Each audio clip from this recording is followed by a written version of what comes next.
Dávaj. Porovnávačka začína práve teraz a ideme na to. Vážení a milí, ideme porovnávať liofilizované ovocie. To sme tu nemali.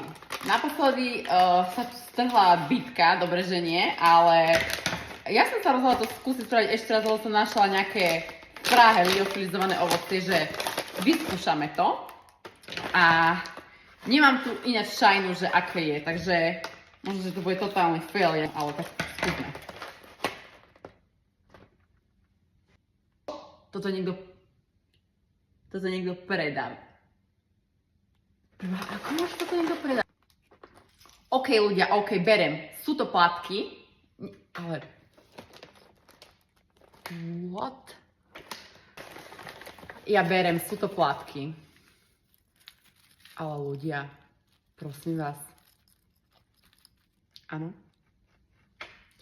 Potom sa tu dejú také veci, že mi niekto povie, že máme enormne drahé ovocie, pritom toto, ľudia, toto, ja to tu ani nevidím v tom sačku. Klamala by som, keby poviem, že viem, koľko to stalo, do 3 eur, ale... Takto, chuť je celkom v pohode.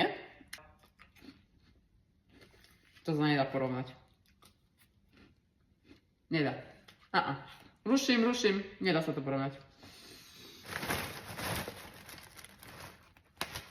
Je to prelepené, nikto nevie, čo to je. Dobre? Takže nekritizujeme, ale prosím vás, pozrite sa na to. Toto je... Ja myslím, že sme doporovnávali a povedzte mi, či vás takéto video aj bavilo. A mňa sa celkom bavilo, lebo to som nečakala. A určite si tu opäť dáme čoskoro veľmi podobné.